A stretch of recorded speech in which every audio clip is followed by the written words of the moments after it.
Nino, o que representa a presença do ex-presidente Lula na posse da ministra Carmen Lúcia como presidente do STF? Representa, no meu entendimento, um fato gravíssimo. Por quê? Porque o Supremo Tribunal Federal deveria ser o guardião da lei neste país, a sentinela. E, na verdade, o que se deu foi o oposto. O Supremo brasileiro participou ativamente do golpe ao silenciar em relação ao fato de que a Constituição estava sendo rasgada. Caçaram uma presidenta eleita sem crime de responsabilidade. Exatamente. Em nenhum momento eu senti por parte do Supremo firmeza em relação a essa questão, quando seria muito simples a sua intervenção, a intervenção dessa Corte Suprema, que é o sentinela da lei. Isso não se deu absolutamente. Então, a presença de Lula, de alguma forma, representa uma legitimação do golpe. Eu não sei até que ponto ele percebeu ou não a importância do seu gesto. Agora, qual que é o objetivo desse golpe? Quer dizer, é simplesmente uma disputa de poder de quem está hoje na presidência? Quer dizer, qual é o objetivo final de... Antes disso, eu queria te dizer que na nossa revista, na Carta Capital, saiu, não na edição que no momento está nas bancas, na edição anterior, saiu uma coluna muito preciosa para o entendimento do comportamento de um Supremo Tribunal, de autoria do Walter Fanganiello Maierovitch. Nesta coluna, ele explica como se dá o eventual impedimento de um presidente da República num país democrático. E cita especificamente o caso da Itália, que é inegavelmente um Estado democrático de direito, onde a Suprema Corte funciona exatamente como defensora da lei. Esse é o seu papel. Presidente da República, é claro que existe uma diferença entre Brasil e Itália, porque a Itália adota um regime parlamentarista e nós adotamos um regime presidencialista. O que em tese deveria ser mais restritivo ainda no caso do Brasil. Exatamente. Agora, no caso italiano, não há possibilidade de intervenção em relação ao presidente da República, a não ser a se passar pelo Supremo Tribunal. É o Supremo Tribunal aquele que vai decidir em relação a um pedido, uma solicitação do Congresso. O Congresso quer se livrar, pede à Suprema Corte que decida. Quer dizer, é obrigatório analisar o mérito, se houve ou não crime de Mas isso é evidente. Se existe a defesa da Constituição, se essa é a tarefa principal, em última análise, da Suprema Corte, como é possível que eles não tenham interferido? Né? Muito bem. Sem falar de tudo que aconteceu ao longo desse longo processo que acabou impedindo a presidenta eleita.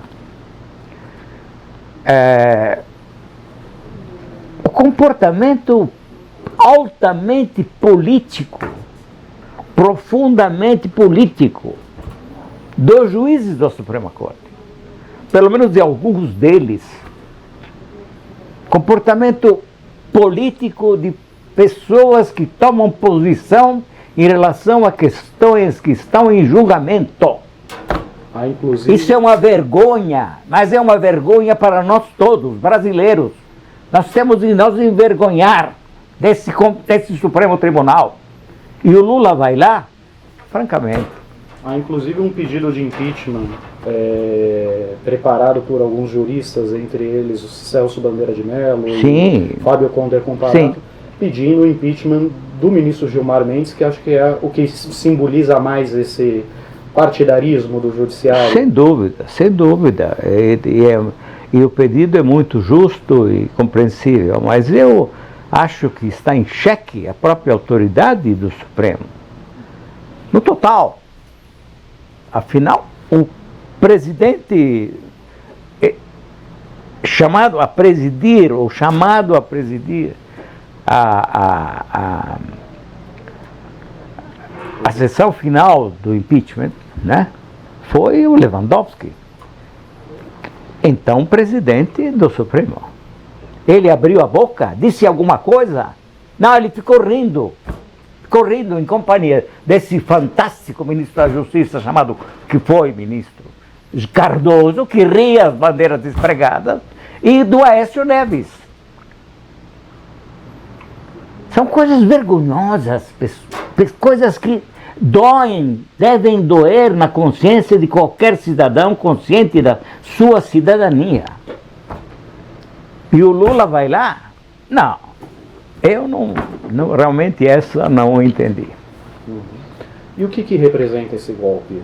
Bom, o golpe, na verdade, tem objetivos que vão além da deposição da presidenta eleita, né?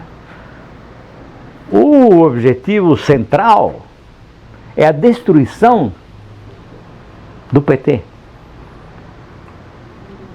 O PT no poder, infelizmente, portou-se de uma forma canhestra, para dizer pouco.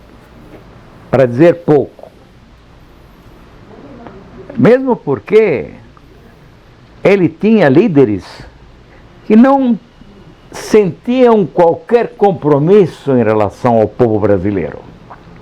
Eles tinham grandes compromissos com os seus próprios bolsos.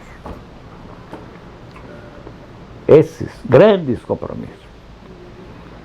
Então, no poder portou-se como todos os demais, num país que é corrupto de uma forma endêmica. O que representava o PT no seu nascedouro? Bom, exatamente. O PT nasceu como um partido de esquerda, voltado à defesa de políticas sociais, no sentido da igualdade. Políticas sociais voltadas a diminuir o abismo que existe entre ricos e pobres. Uma minoria de ricos selvagens e uma larga maioria de miseráveis. Então, esse partido nasceu teoricamente com essa tarefa e tinha uma plataforma que correspondia a esse propósito. Chegado ao poder, finalmente, depois de 22 anos desde sua fundação, ele portou-se no poder como os outros, como os demais. Isso é lamentável. Embora seja inegável que Lula fez o melhor governo que já o Brasil teve em toda a sua história. Por quê? Bom, basicamente por duas razões. Primeiro, porque ele deu alguns passos importantes no sentido da prática de uma política social. Segundo, porque ele comandou uma política internacional independente em relação ao Tio Sam. Ao tirar o PT da ribalta, ao destruí-lo, como é o propósito desse golpe, A Casa Grande elimina qualquer ameaça ao seu plano de rendição absoluta ao mercado. O plano que está aí e que não é para ser realizado por Michel Temer. Michel Temer pode encaminhar o plano, mas o plano a ser perseguido pelo mais dilatado espaço de tempo possível é um plano de rendição ao Deus mercado. As políticas neoliberais, como as chamamos, a meu ver, há uma palavra que as indica melhor, neoliberistas, na criação de um Estado mínimo, Estado liliputiano, para permitir a aplicação de uma austeridade feroz, que evidentemente vai acabar com o pouco que o povo tem, pouquíssimo, né, em termos de saúde e educação. Isso vai ser eliminado por completo para que se faça essa genuflexão ao Deus dessa gentalha, dessa malta infecta que se prepara a vender o país e a soltar as rédeas para que os rentistas sejam felizes. Rentistas nativos e rentistas alienígenas. Quer dizer, então esse gesto do Lula na posse da Carmen Lúcia pode ser entendido talvez como uma rendição dessa liderança? Não, eu creio que não quero ir tão longe, porque não posso admitir isso. Lula não terá renunciado ao seu sonho de igualdade, mas realmente acho que ele não percebe que a sua presença no Supremo é uma espécie de legitimação do golpe que acaba de ser cometido e que ainda está, na verdade, em pleno andamento. Ou talvez uma esperança de ser tratado com um pouco mais de justiça nas acusações que pesam contra ele? Se ele pensa nisso, se esse é o propósito, eu acho que ele se ilude. Mas vários pecados foram cometidos por Lula desse ponto de vista.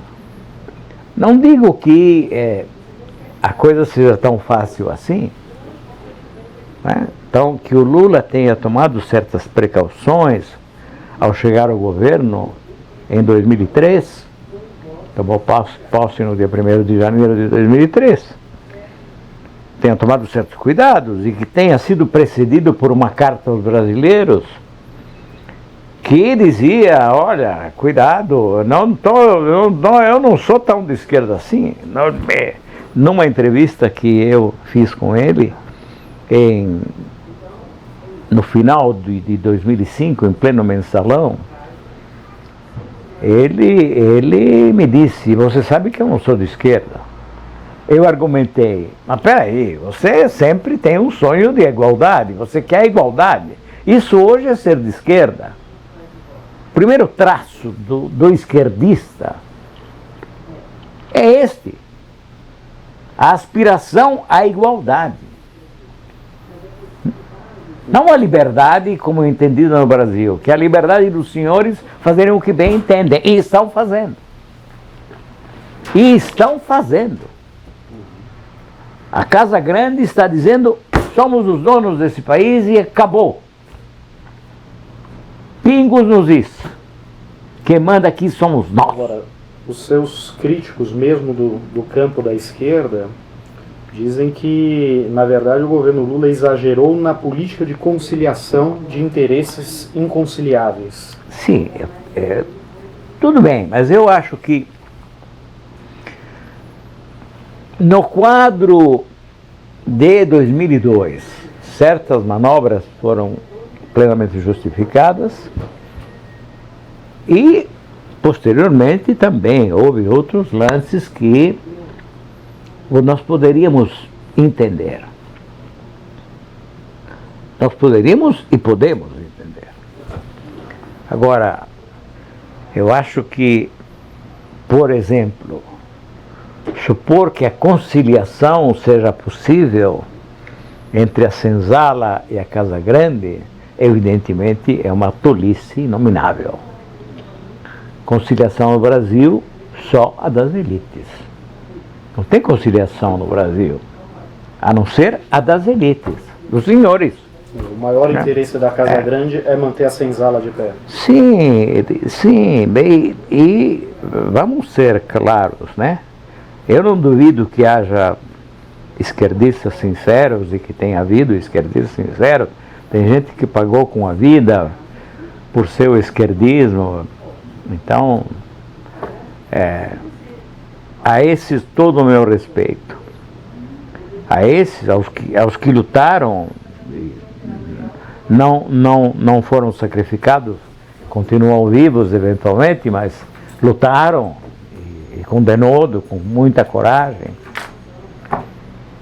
Agora, a esquerda brasileira como conjunto, como entidade forte, sólida, pelo amor de Deus, se ele tiver tempo para considerar essa questão. É um desastre. A esquerda brasileira é um desastre. Porque ela se arrepende facilmente. Ela não tem sinceridade. A maioria não é sincero. Tem tantos esquerdistas em função de uma moda passageira.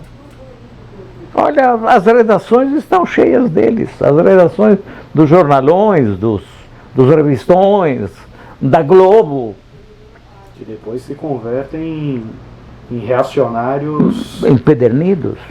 É por isso, inclusive, que todas as terminologias no Brasil estão erradas. Quando se fala em conservadores, mas que conservadores? Falemos em predadores.